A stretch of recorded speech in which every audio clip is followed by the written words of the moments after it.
Rasulullah sallallahu alaihi wasallam, wallahi li ayyahdiya bikallahu rajulan wahidan khairun laka min humurin na'am wa fi riwayatin ukhra khairun laka minad dunya wa ma fiha. Sadaqallahul adzim wa sadaqa rasuluhu an-nabiyul karim wa nahnu ala dzalika minal mu'minin. Bapak dan Ibu sekalian atau Bapak-bapak sekalian, para sahabat-sahabat semuanya, para dai, para duat, anggota keluarga besar daripada IKADI di Jakarta Selatan di bawah kepemimpinan Ustadz Kiai Haji Syukron Ma'mun Yusuf MA, mudah-mudahan akan melanjutkan peran daripada guru kita Kiai Haji Syukron Ma'mun insyaallah. Kemudian juga Ustadz Muhammad Ridwan MPD, Sekretaris Umum IKADI yang saya hormati, dan biasanya beliau pakai pantun-pantunnya banyak nih Ustadz Ridwan. Pantun dakwah kita saya belum dengar tadi. Sudah disampaikan ya pantun-pantunnya Ustadz Ridwan? Sudah Ustadz.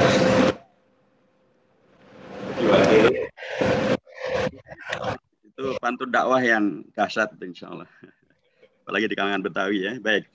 Sekali lagi sih, alhamdulillahirobbilalamin, syukur pada Allah Subhanahu Wa Taala pada Ahad pagi ini kita semuanya dimudahkan untuk melanjutkan kegiatan dan tugas kita semuanya dalam konteks IKADI dan kami di MPR. Pagi hari ini saya sampaikan jazakumullah khairan, terima kasih kepada IKADI Jakarta Selatan yang melanjutkan tradisi kerjasama dengan MPR, karena kita sudah juga dengan IKADI di banyak tempat gitu ya, untuk melakukan kegiatan sosialisasi 4 pilar MPR RI. Jazakumullah khairan katsiran, dan mudah-mudahan ini juga bagian daripada salah satu daripada metodologi berdakwah, yaitu mengenali betul tentang kondisi mad'u kita dalam konteks lingkungan di mana kita berada, negara di mana kita hidup, aturan-aturan yang ada, sejarahnya, cita-citanya, aturan-aturannya, masa depannya, harus difahami betul oleh para da'i. Dan itu sesungguhnya adalah juga merujuk kepada apa yang dahulu Rasulullah sudah ditarbiyah oleh Allah SWT sedemikian rupa, sehingga ketika beliau hijrah ke Madinah dalam rangka menghadirkan masyarakat Madani, negara Madinah, dan sukses menghadirkan khairah ummah. Kan kita tahu bahwa awal atau surah yang pertama kali Allah wahyukan kepada Rasulullah SAW pada periode Madaniyah adalah surah Al-Baqarah. Surah Al-Baqarah itu jelas sekali di 20 ayat pertamanya menyampaikan penjelasan tentang tipologi daripada masyarakat yang ada di kota Yathrib yang nanti menjadi kota Madinah. Itu berbeda dengan tipologi masyarakat Mad'u yang ada di kota Mekah. Kalau di Mekah hanya ada Muslim, musyrik, udah selesai. Nah, kalau di Madinah ternyata ada Muslim, mukmin, muttaqi, ayat 1 hingga ayat ke-5. Kemudian ada kafirin ayat ke-6 dan ayat yang ke-7. Dan kemudian munafiqin dari ayat yang ke-13 hingga ayat yang ke-20. Itu paling panjang itu ayat tentang menjelaskan tentang munafiqin. Nah, itulah tipologi masyarakat yang ada di kota Madinah. Allah berikan penjelasan kepada Rasulullah supaya ala basirah, ala bayinah. Sehingga dengan demikian akan bisa kemudian meniti dan menghadirkan masyarakat Madinah, masyarakat kota Madinah, bahkan negara Madinah dengan piagam Madinahnya, dan menjadikan komunitas ini menjadi khairah ummah, dan Islam menghadirkan rahmatil alamin sampailah kepada kita semuanya. Nah, Rasulullah dahulu diajari oleh Allah SWT dengan wahyu itu untuk mengenal betul tentang tabiat daripada mad'unya. Dan dengan cara itu maka beliau sukses menghadirkan dakwah di Madinah berbeda betul dengan kondisi yang ada di Mekah. Nah, kita sekarang sosialisasi ini juga adalah dalam rangka untuk para dai faham betul tentang kita ini ada di mana dan apa yang kemudian menjadi realita dakwah kita, dakwah realita daripada Indonesia di mana kita berada. Dan dengan segala hal yang kemudian memungkinkan kita kemudian bisa melaksanakan peran-peran sebagai warga negara, sebagai dai, sebagai umat, ya, sebagai tokoh masyarakat, dan sebagai dalam tanda kutip yang membersamai agar cita-cita menghadirkan Indonesia ini bisa dilanjutkan. Nah, Bapak dan Ibu yang saya hormati, bila pendekatannya demikian, maka saya harus sampaikan bahwa Indonesia ini kemarin dalam ceramahnya Habib Rizik Syihab pada temu 100 tokoh itu, beliau menegaskan bahwa Indonesia bukanlah darul qital. Karenanya beliau mengkritisi adzan yang dirubah menjadi hayya 'alal jihad itu. Beliau menyampaikan Indonesia adalah darud dakwah dan darul hisbah, tempat beramar ma'ruf nahi mungkar dan tempat untuk berdakwah. Kalau Habib Rizik saja menyampaikan demikian, kita bisa paham mengapa kemudian Muhammadiyah menyebut Indonesia ini sebagai darul ahdi wasyahadah. Kalau NU nyebutnya sebagai darussalam, bukan darul harb. Dan Kiai Haji Ma'ruf Amin, Ketua MUI waktu itu dan sekarang Wakil Presiden menyampaikan Indonesia adalah darul mitsaq, tempat di mana kemudian perjanjian-perjanjian ini ada. Nah, bila demikianlah yang menjadi pemahaman kita atas Indonesia, dan yakin IKADI juga pasti dengan dakwah yang rahmatil alamin ya, pasti akan berada di edaran itu ya. Indonesia ini kalau tidak darul dakwah, ya darul hisbah, ya darul ahdi wasyahadah, atau darussalam, atau darul mitsaq, pasti begitu. Tidak mungkin kemudian diposisikan di Indonesia dalam konteks IKADI yang dakwah ini kemudian menjadi di luar itu semuanya. Nah, bila demikian maka rekan-rekan sekalian, kita mempunyai pegangan yang kokoh dan kuat ya melalui sosialisasi 4 pilar ini, karena sosialisasi ini akan mengenalkan kembali bagaimana Indonesia dan cita-cita kemerdekaan Indonesia sesungguhnya dibarengi dan dibersamai oleh para tokoh-tokoh juru dakwah, tokoh-tokoh pesantren, tokoh-tokoh umat, dari ormas-ormas Islam yang beragam, dan juga dari partai-partai Islam yang juga beragam, tentu bersama dengan tokoh-tokoh agama yang lain, ya, tentu juga bersama dengan tokoh-tokoh nasional yang lain dari beragam latar belakang suku yang berbeda-beda, latar belakang profesi yang berbeda-beda, latar belakang organisasi yang berbeda-beda, latar belakang sekolah yang berbeda-beda. Dan kemudian para tokoh umat ini tidak kemudian menjadi minder dan atau kemudian merasa tidak mampu dan atau menyendiri, akhirnya mengucilkan diri ya, menarik diri begitu ya, atau kemudian ketika tampil kemudian bahasanya vulgar gitu ya, kafir atau bid'ah, atau kemudian semuanya tidak benar, gebrak meja dan kemudian bergabung gebrak meja dan kemudian meninggalkan forum. Enggak. Tokoh-tokoh umat memberikan kepada kita contoh tentang bagaimana akhlak seorang dai yang negarawan, yang hadir betul gitu ya, mewakili umat dengan segala tanggung jawab dan dengan segala profesionalitas, pemahaman Islam yang lurus, pemahaman Islam yang komprehensif, dan sekaligus berani bersama tokoh-tokoh umat untuk kemudian membuat kompromi tentang Indonesia yang kita dirikan ini menjadi apa. Itu mudah kita lihat rekan-rekan sekalian bila kita merujuk pada sekali lagi ya sejarah pembentukan Indonesia menjadi negara merdeka. Karena kalau kita bicara tentang 4 pilar MPR RI itu akan sangat terkait dengan 4 hal yang sesungguhnya semuanya bermuara dari sejarah Indonesia merdeka, tentang Pancasila sebagai dasar dan ideologi negara, tentang Undang-Undang Dasar 45 sebagai konstitusi negara, tentang TAP MPR yang masih berlaku tentu saja, dan kemudian yang ketiga tentang NKRI sebagai bentuk negara pilihan dari para tokoh-tokoh ini, dan kemudian tentang Bhinneka Tunggal Ika sebagai semboyan negara yang dulu sudah dihidupi oleh para tokoh, bukan sekedar semboyan tapi perilaku hidup yang konkret. Mari kita lihat.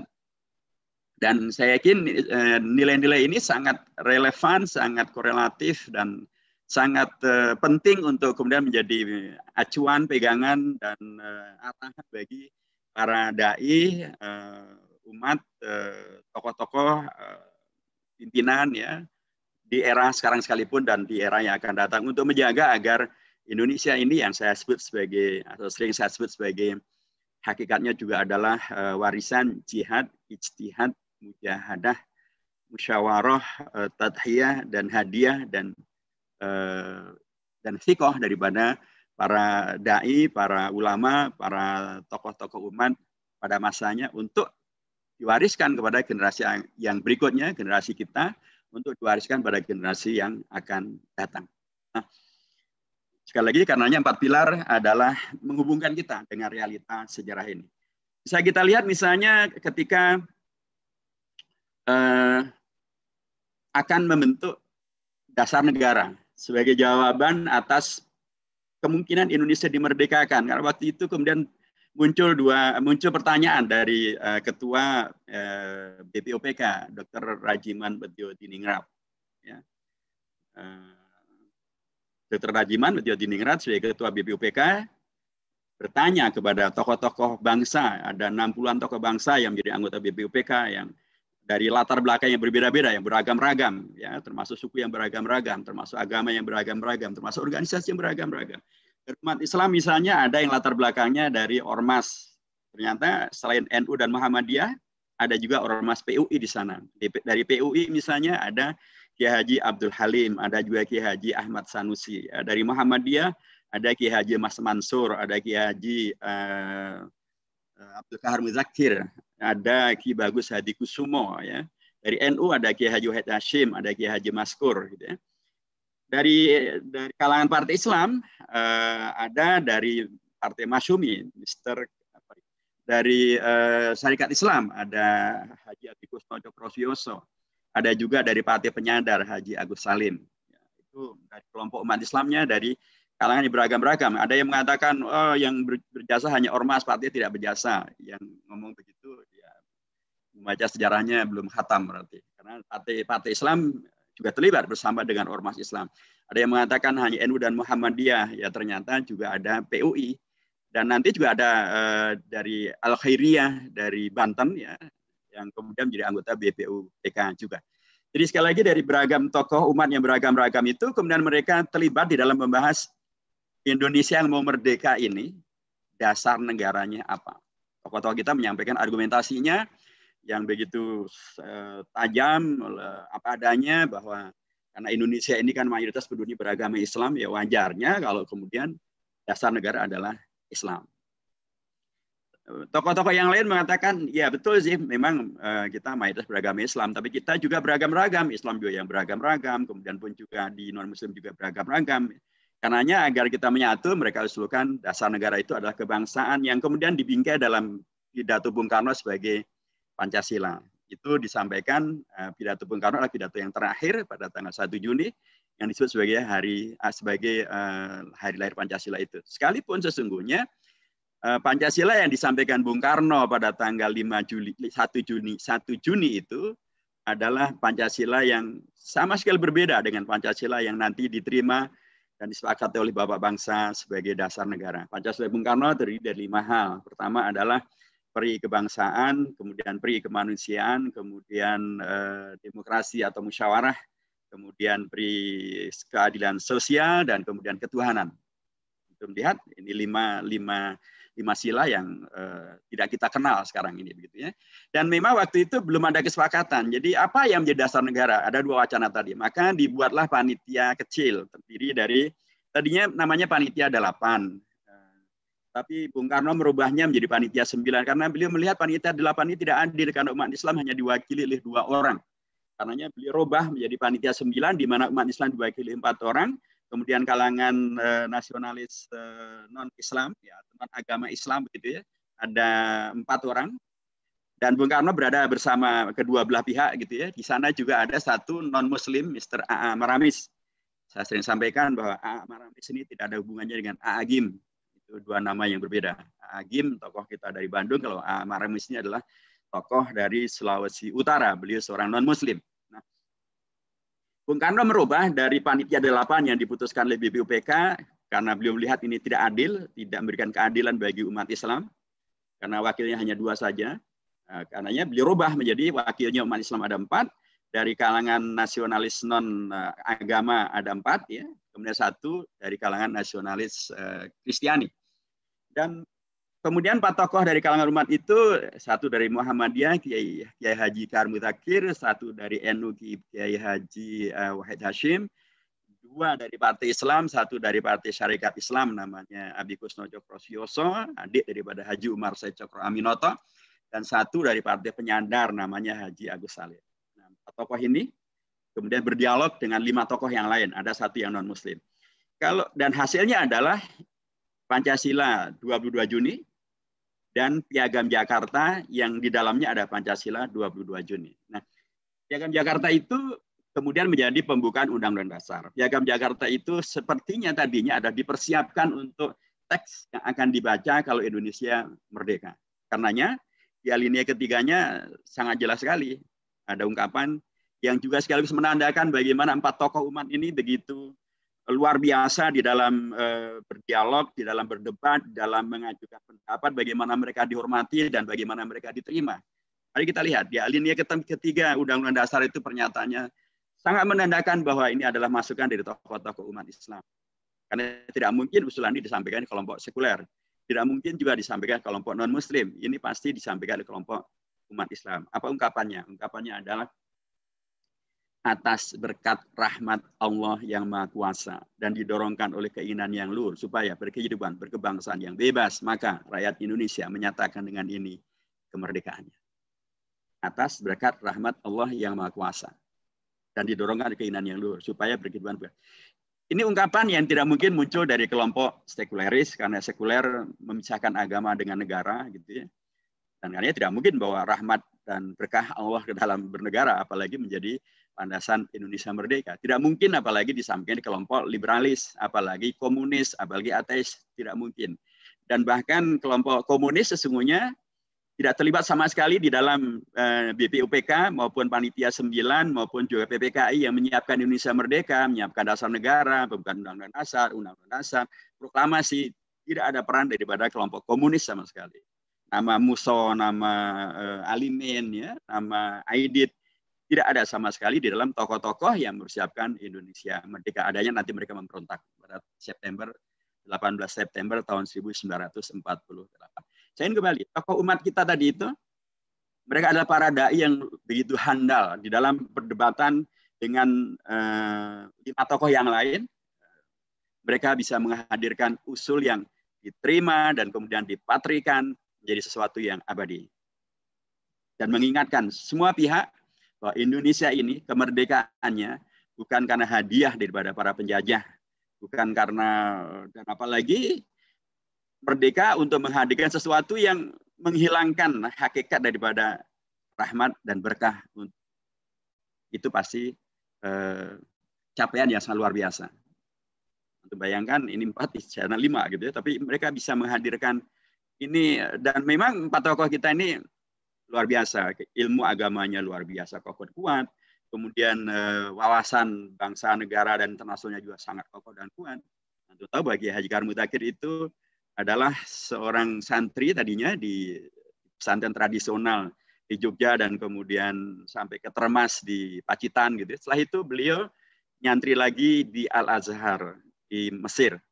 Dalam umur 17 tahun beliau sudah merantau ke Mesir, jadi sekitar tahun 1924 beliau sudah di Mesir.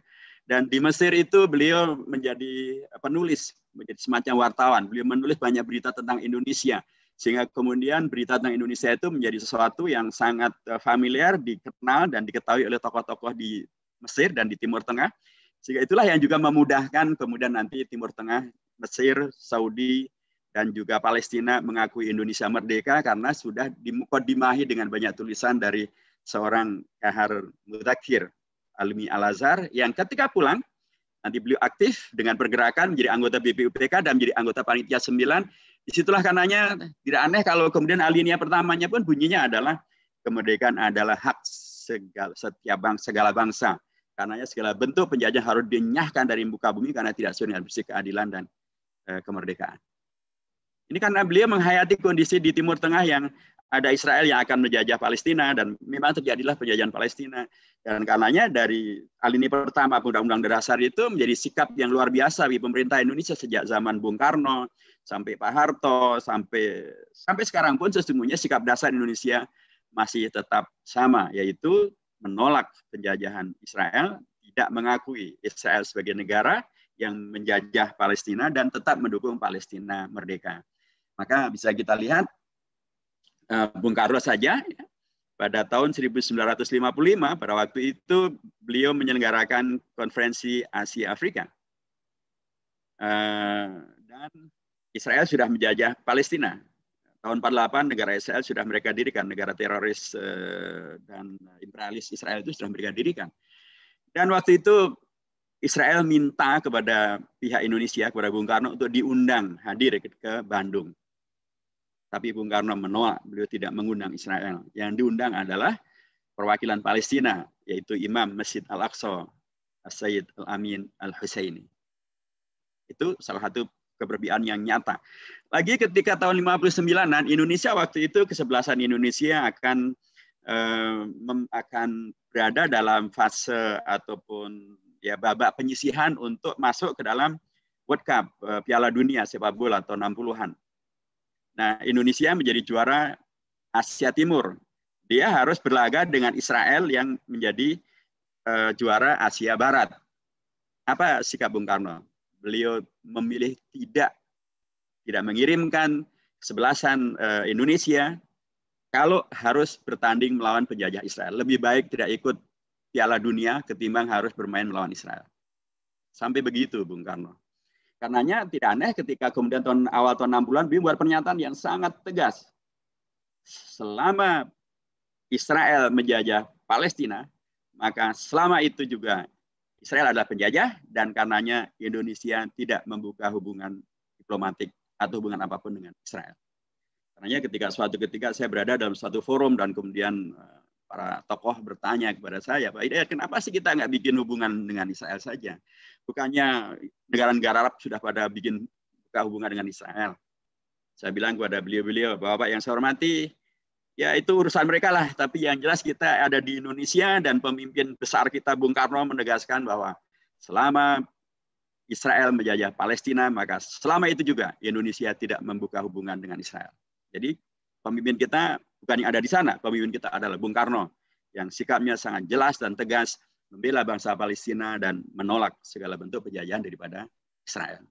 Karena ketika kemarin ya dan masih berlanjut dari pihak imigrasi Kemenkumham membuka program atau membuka kembali program pemberian calling visa bagi warga Israel untuk ke Indonesia. Ya, kami dengan saya dan kawan-kawan di fraksi dan di Komisi 1 tegas menyampaikan penolakan. Saya sampaikan secara terbuka bahwa itu adalah sebuah langkah yang tidak sesuai dengan sikap dasar Indonesia yang telah disampaikan oleh Bung Karno, tidak sesuai dengan pembukaan Undang-Undang Dasar, itu tidak sesuai juga dengan apa yang disampaikan oleh Pak Jokowi sendiri. Pak Jokowi menegaskan bahwa kita bahkan pada Kongres KTT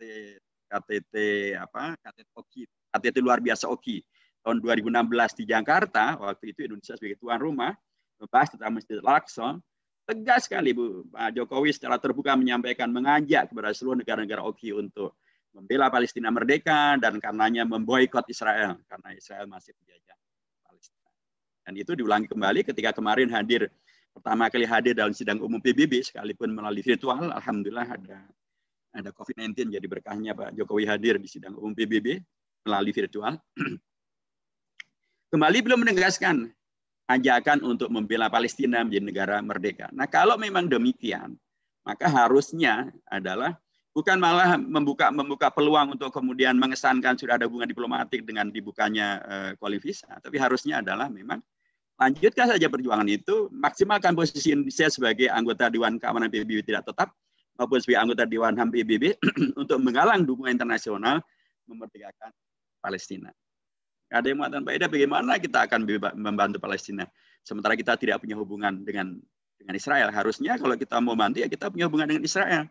Saya katakan faktanya adalah berbagai negara yang telah membuka hubungan dengan Israel, apa mereka bisa membantu Palestina merdeka? Enggak tuh. Malah semakin lama Palestina semakin terpojok, semakin dihabisi, Palestina semakin arogan, dan bahkan terakhir kemarin ketika ada normalisasi hubungan dengan beberapa negara Arab, apa kata Netanyahu? Netanyahu, Perdana Menteri Israel itu bahkan dengan pongahnya mengatakan bahwa Israel adalah tanah untuk orang-orang Yahudi, untuk negara Israel. Dan bukan untuk yang lainnya. Dan Yerusalem adalah ibu kota abadi untuk negara Israel. Kalau begitu bentuknya, ya berarti betul-betul Israel tidak menghargai negara-negara yang telah membuka hubungan diplomatik dengan dirinya dengan dasar untuk membantu negara Palestina merdeka. So, kalau begitu sikap Israel, ya nggak ada negara Palestina merdeka, karena negara Palestina merdeka itu adalah ibu kotanya Yerusalem Timur paling tidak. Tapi ketika Israel menegaskan bahwa Yerusalem seluruhnya adalah milik Israel dan ibu kota Israel, ya berarti mereka tidak mengakui dan tidak membuka peluang adanya Palestina merdeka. Sehingga mengatakan adanya paragraf ataupun alinea pertama dari pembukaan Undang Dasar yang demikian dahsyat itu, menurut saya itu adalah bagian daripada keberanian para tokoh-tokoh kita, termasuk Haji Karim Mutakhir yang sekolah di Al-Azhar itu, untuk kemudian berdialog dan menyampaikan nilai-nilai yang kemudian diterima oleh tokoh-tokoh yang lain. Luar biasa para dai kita pada waktu itu. Misalnya kemudian kita lihat di ketika membahas tentang masalah Pancasila. Pancasila itu waktu itu dimulai dengan sila pertamanya adalah ketuhanan dengan kewajiban melaksanakan secara Islam bagi pemeluk-pemeluknya. Itu diterima oleh semuanya, termasuk yang non-Muslim sekalipun, oleh Amar Ramai sekalipun. Karena itu waktu itu adalah kompromi yang bisa diterima, yang bisa dihadirkan antara kedua belah pihak yang pada waktu pembahasan tanggal 1 Juni, 29 Mei tinggal sampai 1 Juni pada waktu BPUPK. Waktu itu kan ada dua kubu ya, ada yang menginginkan dasar negara Islam, ada yang menginginkan dasar negara adalah kebangsaan atau Pancasila. Nah, komprominya adalah tadi di Pancasila, tapi sila pertamanya adalah ketuhanan dengan kewajiban melaksanakan syariat Islam bagi pemeluk-pemeluknya. Ya, itu diterima dan para tokoh ini kemudian memberikan kepada kita sebuah fakta tentang bagaimana mereka berdebat, bagaimana mereka berdialog, bagaimana mereka berdakwah, bagaimana mereka kemudian menyuarakan pendapatnya, ada yang bisa terima, ada yang kemudian kompromi, dan kompromi itu kemudian menghadirkan Pancasila. Yang kalau kita lihat dari butir-butirnya memang tidak ada, sekali lagi, tidak ada bau-baunya komunis atau ateis, karena sila pertama bagian ketuhanan dengan kewajiban itu. Dan kemudian pada sila kedua, ketiga, keempat, kelimanya itu juga tidak ada bau-bau daripada kapitalis yang dominan maupun juga sekuleris yang dominan, liberalis yang dominan. Bahkan sesungguhnya 5 sila itu bisa dengan mudah diterangkan melalui pendekatan, kalau kita di pesantren atau kajian keagamaan bisa melalui pendekatan ad-daruriyat al-khams, ada hifdzul akal, ada hifdzul din, ada hifdzul nasl, ada hifdzul akal, ada hifdzul ird, ada hifdzul mal, itu semuanya sangat mudah diterangkan dari kaidah-kaidah itu. Intinya adalah bahwa 5 sila itu yang tidak ada dalam pidato Bung Karno pada tanggal 1 Juni, yang embrionya ada juga di dalam pidatonya Muhammad Yamin pada antara tanggal 29 Mei hingga 1 Juni itu. Tapi 5 sila itu kalau ukurannya adalah dengan peran serta para dai. Tadi yang ada dalam panitia 9, ya Haji Wahid Hashim, ya Haji Karim Mutakhir, Haji Habib Kurfioso, kemudian Haji Agus Salim, memang menghadirkan Pancasila yang menandakan bahwa para tokoh kita memberikan keteladanan tentang bagaimana menjadi juru dakwah di Indonesia yang kemudian bisa memperjuangkan kepentingan umat, tapi juga bisa menghadirkan kemaslahatan bersama dengan semuanya. Hadirlah kompromi dalam bentuk Pancasila dengan sila pertamanya, ketuhanan dengan kewajiban itu. Sila keduanya, kemanusiaan yang adil dan beradab. Ungkapannya yang luar biasa mendalam. Ini tidak mungkin disampaikan oleh tokoh-tokoh yang tidak paham tentang agama, apalagi agama Islam. Ungkapan adil dan beradab, itu ada 2 ungkapan yang bukan bahasa Jawa, bukan bahasa Sanskerta, bukan bahasa Inggris, ya. Tapi ungkapan yang rujukannya adalah ke dalam bahasa Arab, ke dalam Al-Quran dan As-Sunnah. Ya, adil ya sudah kita paham lah, adilu aqrabu littaqwa, atau kemudian wahkum bainan nasi bil haq. Al-haq itu adalah adil misalnya. Kalau manusia yang adil dan beradab juga sangat jelas di dalam hadis Rasulullah, ada bani rabbi fahsana ta'dibi misalnya. Persatuan Indonesia itu juga satu yang sangat gampang diterangkan, gamblang sekali, sangat bertemu dengan ajaran agama Islam dan karena agama Islam pasti sangat mementingkan untuk ukhuwah, karenanya perintah Rasulullah yang pertama ketika beliau masuk ke Madinah adalah ta'akhu fillahi akhwain, berukhuwahlah Anda satu dengan yang lain. Berukhuwah tentu adalah salah satu daripada pengejawantahan yang paling objektif dan paling rasional dan paling mungkin terkait dengan masalah bersatu. Kalau kita bersaudara, ya otomatis kita mudah untuk bersatu. Tapi kalau kita hanya bersatu saja, tuntutannya hanya bersatu, tapi tidak kemudian menghadirkan persaudaraan, itu akan sangat mudah persatuan itu dirobohkan. Tapi kita bersatu, kalau malah kita bersaudara, maka kita akan mudah bersatu. Persatuan Indonesia. Wa'tasim bihablillah jami'a wa la tafarraqu. Dan jadilah itu. Apalagi di Indonesia pun juga mayoritas mutlaknya adalah Ahlus Sunnah wal Jamaah. Dengan beragam variannya, ada Ahlus Sunnah wal Jamaah Syafi'iyah, ada Ahlus Sunnah wal Jamaah Hanafiyah, ada Ahlus Sunnah wal Jamaah Hambaliyah, sekalipun tidak menyebut Hambali, tetapi pernyataan kembali kepada Al-Quran dan As-Sunnah sesungguhnya adalah ya Hambaliyah juga gitu. Dan kemudian akan kita lihat di sila yang keempatnya, kerakyatan yang dipimpin oleh hikmat kebiasaan dalam permusyawaratan perwakilan, sebagai menegaskan bagaimana kemudian perjuangan para kiai dan para ulama, para dai, politisi muslim itu nampak betul gitu ya, karena kata-kata lagi-lagi kata-kata kerakyatan, rakyat itu aslinya bukan dari bahasa Indonesia. Kemudian hikmat juga demikian, permusyawaratan juga demikian, dalam permusyawaratan perwakilan juga demikian. Nah itu semuanya menandakan bahwa nilai-nilai ini diusulkan oleh para tokoh kita itu dan kemudian diterima oleh semuanya. Karena dia sekaligus juga adalah nilai-nilai keindonesiaan. Ada nilai keislaman, ada juga nilai keindonesiaan, menyatu padu, menghadirkan keunggulan, kerakyatan. Kita tahu itu dalam kata Rasulullah yang menyampaikan kullukum ra'in wa kullukum mas'ulun an ra'iyati. Ra'iyah menjadi rakyat. Kemudian kerakyatan dipimpin oleh hikmat. Hikmat, wa mayyu'tal hikmat faqad utiya khairan katsira. Al-Qur'an menyatakan demikian, atau hadis menyatakan al-kalimatul hikmatu dhalatul mu'min anna wajadaha fahuwa ahaqqu biha. Kemudian permusyawaratan ya syawirun fil amri wa amru syura bainahum ma khaba man istasyara, atau kemudian perwakilan juga demikian. Jadi empat tokoh tadi memberikan kepada kita sekali lagi keunggulan mereka dituangkan secara maksimal, menjadi bahan untuk berdialog, memberikan masukan untuk kemudian bahkan bisa menghadirkan keputusan yang sesuai dengan apa yang mereka harapkan.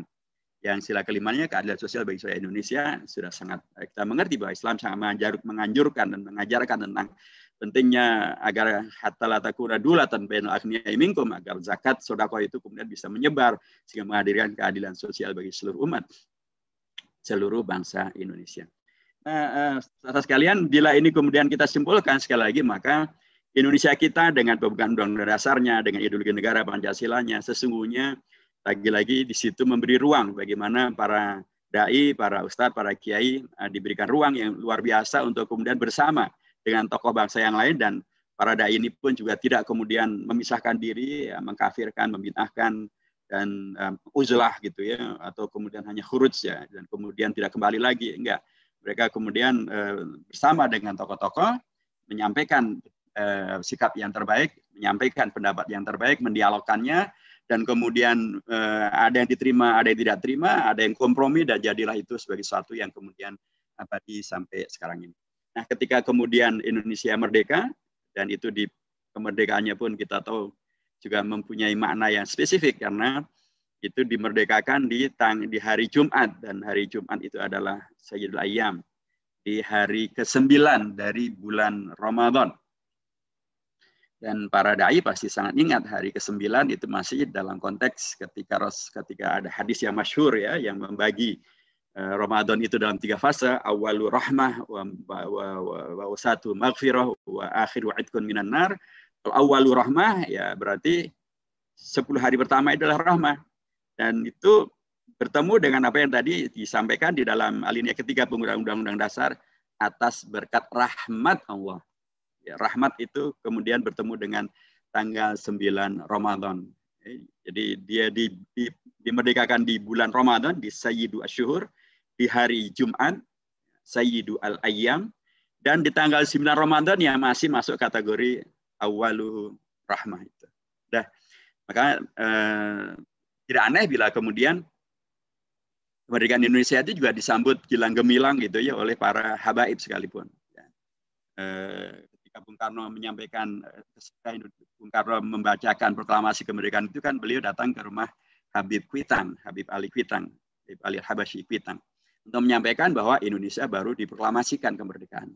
Dan Habib Ali langsung menyambut dengan gembira, dan kemudian beliau sampaikan dalam khutbahnya, dan beliau perintahkan kepada seluruh jamaah beliau untuk menyebarluaskan informasi ini kepada seluruh jamaah yang lainnya. Dan waktu itu tentu belum ada yang namanya HP, belum ada namanya Facebook, Instagram, dan lain sebagainya. Yang ada ya Telegram, dia masih sangat terbatas. Dan atau kemudian ya radio masih sangat sedikit sekali, dan kita ketok tular kata orang Jawa, ya langsung komunikasi langsung antar pihak. Dan kemudian informasi itu sampai juga menyebar sampailah ke jaringan para habaib, sampai juga ke Palu, ya, ke tempatnya Habib Sis Alidrus, kakek Sis Alidrus Al-Jufri, atau kakek daripada Dr. Salim Segaf Al-Jufri. Dan kemudian Dr.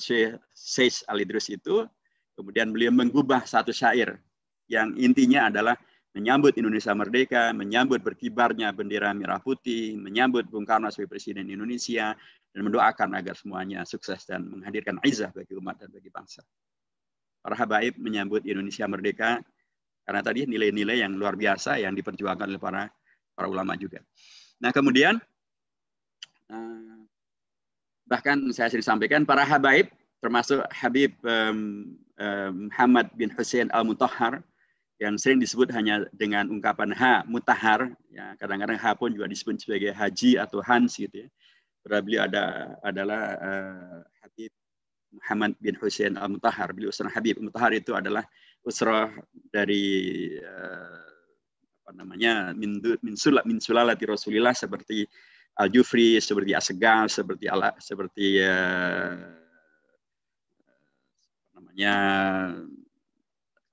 Al-Attas dan lain sebagainya. Ini Al-Mutahhar.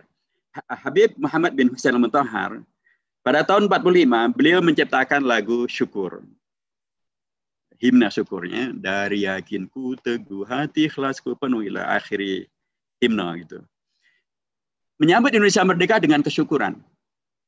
Sehingga Indonesia yang merdeka itu oleh para habaib kita diposisikan sebagai suatu karunia Allah yang luar biasa yang kita terima dengan syukur, dan itu dinyanyikan. Kita tahu bahwa suatu kalau dinasyidkan, dinyanyikan itu maknanya beda dengan sekedar diomongkan.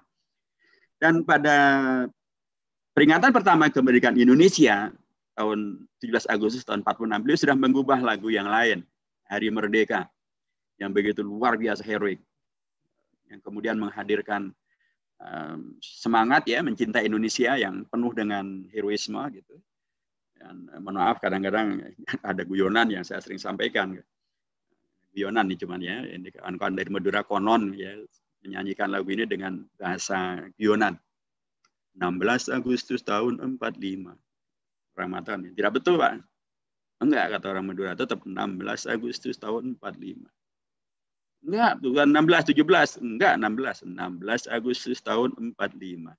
Kemudian disambung.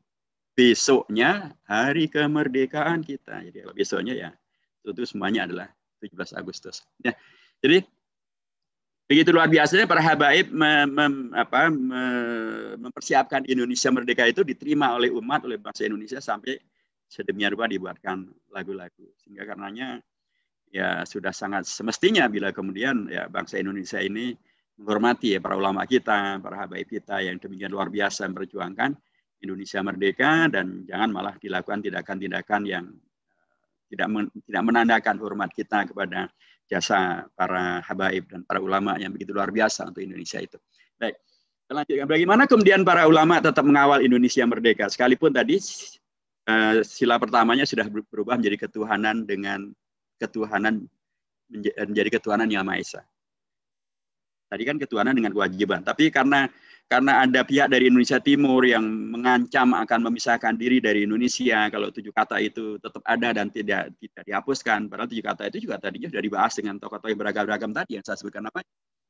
Mereka berdalih bahwa itu diskriminatif, itu tidak adil, dan mereka merasa bukan bagian dari Indonesia dan mereka ingin keluar dari Indonesia dan tidak mau bergabung dengan Indonesia. Tentu ini masalah yang tidak mudah dan tidak sederhana. Ini masalah serius, dan karenanya ketika disampaikan kepada Bung Hatta segera mengkomunikasikan kepada 4 tokoh umat Islam, ada dari NU Kiai Haji Wahid Hasyim, dari Muhammadiyah Ki Bagus Hadi Kusuma, Ketua PP Muhammadiyah atau PP Muhammadiyah waktu itu, kemudian Mr. Kasman Singodi Menjo, Ketua Umum Partai Islam Indonesia, dan juga kepada Mr. Tuku Muhammad Hasan, tokoh dari Aceh. 4 tokoh ini memahami masalah ini genting dan masalah ini sesuatu yang harus diselesaikan. Karena 4 tokoh umat Islam ini membuat satu keputusan yang menyelesaikan masalah, menghadirkan kemaslahatan agar Indonesia tetap terjaga, utuh, tidak pecah, dan karenanya mereka menerima perubahan menjadi ketuhanan yang Maha Esa. Tetapi dengan sebuah pendekatan, penjelasan yang disampaikan oleh Ki Bagus Hadikusumo bahwa yang dimaksudkan dengan Yang Maha Esa adalah tauhid. Dan memang kalau itu adalah tauhid, ya kalau kita di pesantren kita akan bertemu dengan sebuah pemahaman bahwa ya syariah itu ya harus mabni ala aqidah. Tidak mungkin kita melakukan syariah kalau niatannya atau basisnya bukanlah akidah yang benar. Dan itulah karenanya di antara doa iftitah kita juga adalah inna sholati wa nusuki wa mahyaya wa mamati lillahi rabbil alamin. Inna sholati wa nusuki wa mahyaya wa mamati itu semuanya adalah syariah. Lillahi rabbil alamin, itulah akidah. Kalau bukan lillahi rabbil alamin, mungkin li mertua atau li kepala kantor atau li amir masjid ya, supaya diundang sebagai khotib lagi misalnya, ya itu bukan syariah yang benar. Inna sholati wa nusuki wa mahyaya wa mamati ya harus lillahi rabbil alamin. Jadi para ulama justru dengan ketuhanan Yang Maha Esa itu memberikan landasan yang lebih kokoh dan lebih kuat lagi untuk menghadirkan beragama yang benar, yaitu perilaku yang basisnya bersyariah pun, berdakwah pun, basisnya haruslah Yang Maha Esa, tauhid dan akidah. Nah, kita lihat para ulama begitu luar biasa membela Indonesia merdeka ini, supaya kita bebas dari penjajahan Belanda, bebas dari penjajahan Jepang, bebas dari penjajahan asing, termasuk juga bisa mengalahkan PKI dengan pemberontakannya pada tanggal 18 September tahun 48 itu. Maka para ulama ketika melihat bagaimana Belanda ingin kembali menjajah Indonesia, Kiai Haji Hasyim Asy'ari, kemudian beliau menyampaikan kepada Bung Karno dan kemudian beliau kumpulkanlah para kiai di Jawa Timur. Dan kemudian pada tanggal 22 Oktober beliau menyampaikan sebuah fatwa tentang jihad yang populer disebut sebagai resolusi jihad. Nah, resolusi jihad itu isinya ada 3, kalau boleh disimpulkan. Yang pertama adalah bahwa membela Indonesia merdeka dari kemungkinan dijajah kembali oleh Belanda, hukumnya adalah fardhu ain bagi siapapun yang berada di daerah tempur, di daerah jihad. Kalau ini di Surabaya ya berarti yang berada di Surabaya dan sekitarnya. Dan kata beliau, siapapun, adalah fatwa beliau, siapapun yang meninggal dalam posisi jihad fisabilillah membela Indonesia merdeka ini, maka dia mati sebagai syuhada.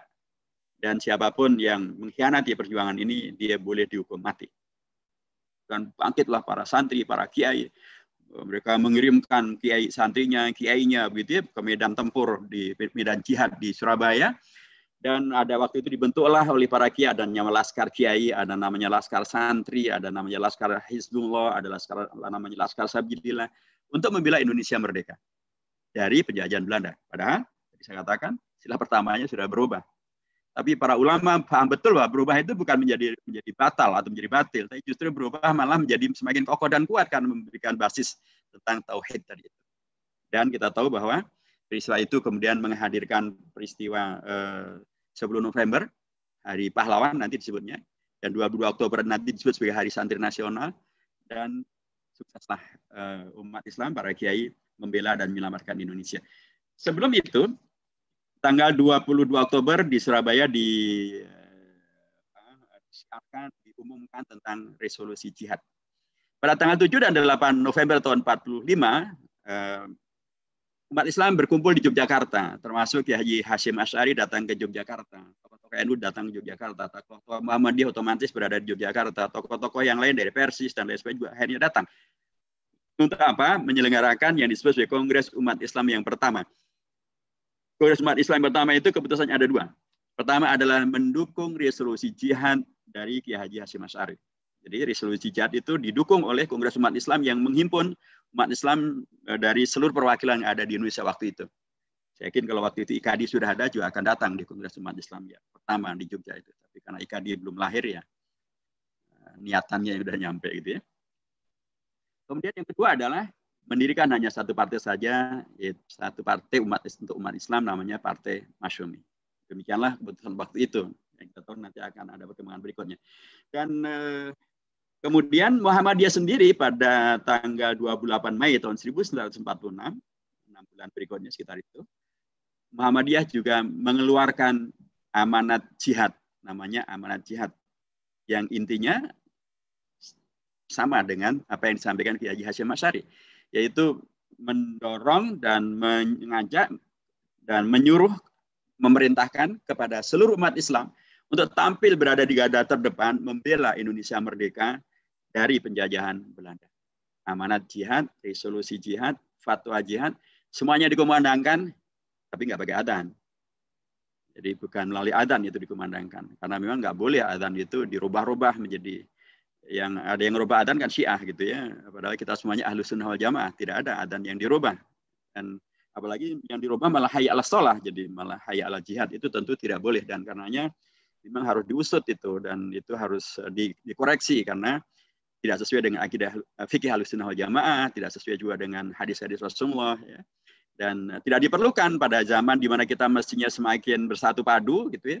Tidak perlu kemudian dibelah dengan masalah yang kemudian hanya menambahkan polemik, dan apalagi kalau ukurannya dengan COVID-19 ya. Tapi ya mengejar mereka harusnya juga berlaku adil dan menegakkan hukum ya.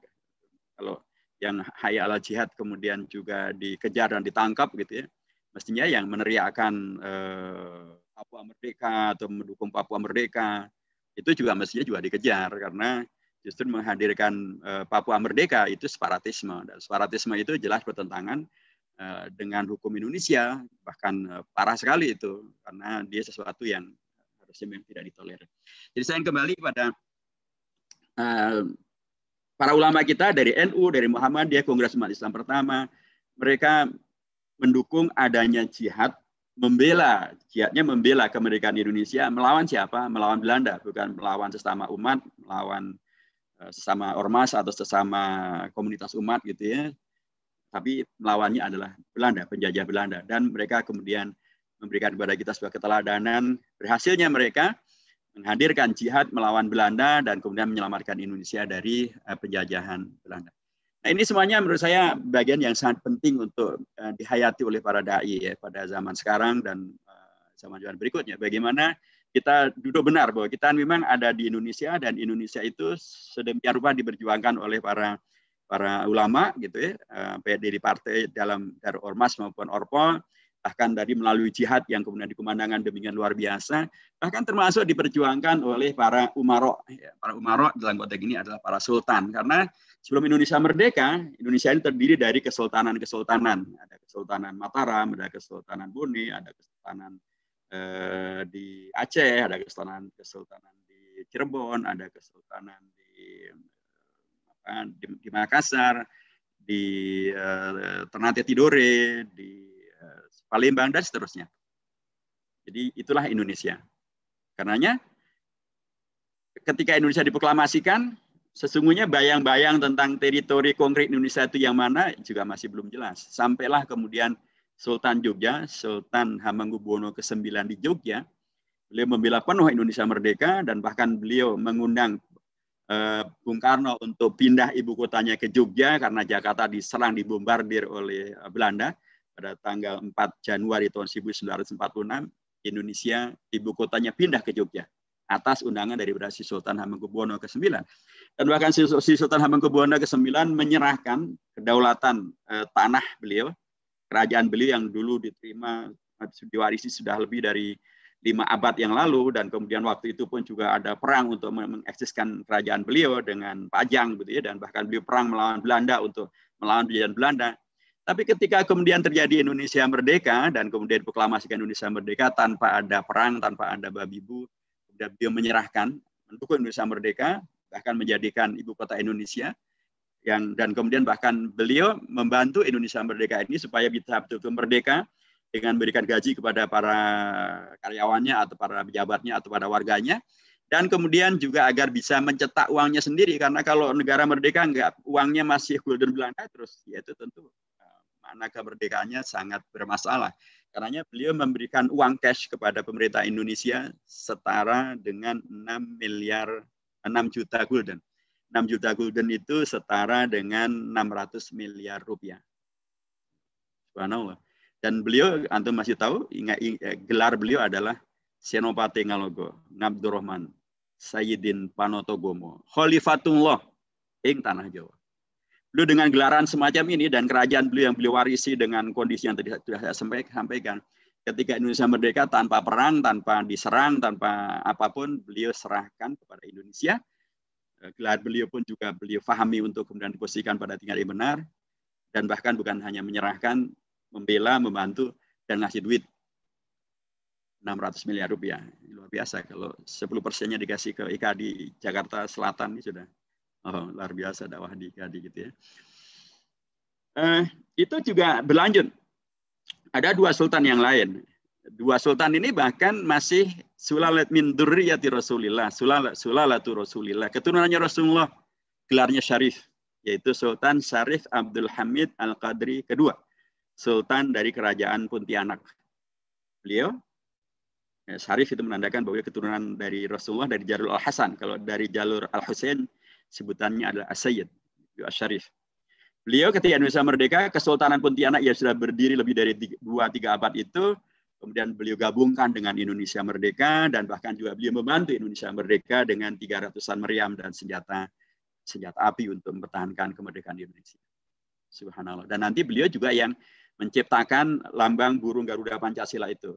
Burung Garuda Pancasila dalam lambang MPR itu, dan lambang negara itu diciptakan oleh Sultan Syarif Abdul Hamid Al-Qadri kedua. Semakin jelas di mana relasi para habaib, para syarif, ya, para sultan, para umara, para ulama dengan Indonesia.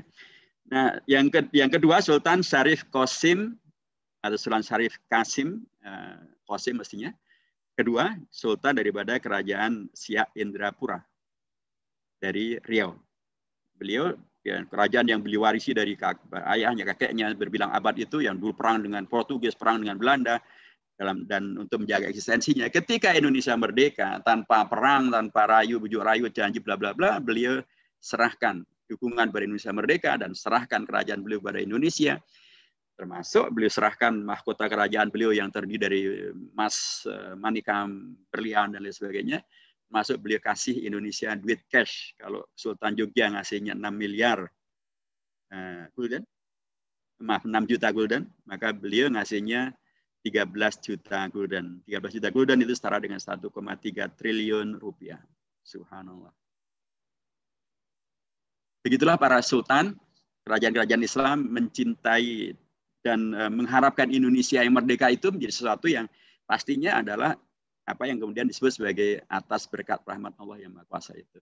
Nah, dengan pendekatan ini, rekan-rekan sekalian, posisi dan pemahaman kita mudah-mudahan menjadi semakin jelas bahwa dengan sosialisasi ini kita ingin mengenal Indonesia lebih dekat dengan pendekatan seperti yang tadi saya sampaikan, di mana kemudian para juru dakwah, para mubalik, para dai penting untuk memahami di mana kita berada di satu negara di mana di situ ada peran yang diberikan secara terbuka kepada para dai, para ustadz, para kiai, para politisi muslim, para organisasi massa Islam ya, dari NU, bukan hanya NU Muhammadiyah tapi juga PUI, juga Persis ya, termasuk juga Al-Khairiyah gitu ya. Siapapun diperbolehkan untuk berperan dan itu sudah dilakukan perannya. Para dai memberikan contoh agar kita tidak kemudian melarikan diri dari perjuangan dan atau kemudian malah melakukan pemberontakan atau melakukan tindakan-tindakan yang tidak menghadirkan kemaslahatan bagi umat. Justru mereka bahkan ketika sila pertama pun berubah, mereka tetap mengeluarkan resolusi jihad, amanat jihad, dan membelanya untuk membela Indonesia merdeka.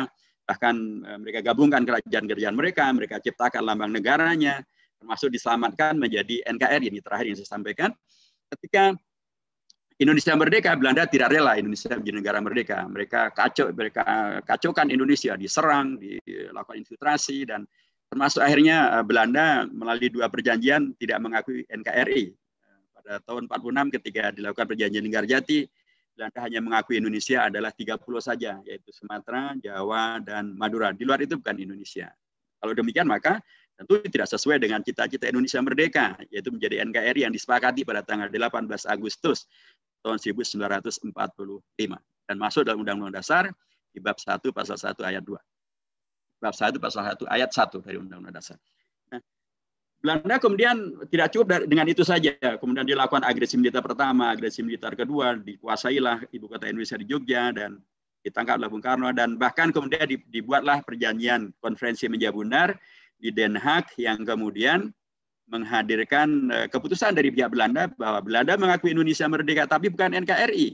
Yang diakui oleh Belanda adalah Republik Indonesia Serikat, RIS. Undang-undang dasarnya juga Undang-Undang Dasar RIS. Ada presidennya, ada wakil presidennya, Bung Karno, Bung Hatta, dan seterusnya. Nah, pada waktu itu Partai Masyumi menolak hasil konferensi meja bundar. Partai Masyumi menolak RIS dan karenanya Partai Masyumi tidak mau masuk ke dalam kabinet. Mereka berjuang di parlemen. Ya, Indonesia dengan RIS itu dibelah ke dalam 16 negara bagian, 16 negara serikat. Nah, ini tentu sudah tidak sesuai dengan cita-cita Indonesia merdeka. Karenanya di parlemen ketua fraksi daripada Partai Masyumi namanya Muhammad Natsir, Dr. Muhammad Natsir nanti. Beliau mendengarkan aspirasi dari banyak daerah dan bagaimana banyak daerah menginginkan agar kita masuk kembali menjadi NKRI. Dan beliau melihat motorot daripada RIS, bangsa Indonesia dipecah belah, dikuasai Belanda, gitu ya, masuk Pak Irian dikeluarkan dari Indonesia, begitu ya. Dan kemudian beliau melakukan lobby di parlemen, dia bertemu dengan pimpinan partai-partai di parlemen, termasuk Partai Kristen, Partai Katolik, dan kemudian beliau menyampaikan pidatonya yang sangat luar biasa berpengaruh. Pidato itu disebut sebagai mosi integral tanggal 3 April tahun 50 untuk mengembalikan Indonesia menjadi NKRI kembali. Dan alhamdulillah pidato beliau diterima oleh parlemen, diterima oleh pemerintah Indonesia, pemerintah RIS, ya, dan kemudian pada tanggal 17 Agustus tahun 50 diproklamasikanlah Indonesia menjadi NKRI dan Muhammad Natsir adalah Perdana Menteri pertama di era Indonesia menjadi NKRI. Jadi kalau teriakannya adalah aku NKRI atau NKRI harga mati, ya mestinya tidak mencederai umat Islam. NKRI harga mati mestinya justru menghormati umat Islam karena yang menyelamatkan Indonesia menjadi NKRI itu adalah tokoh umat Islam. Itu adalah Muhammad Natsir.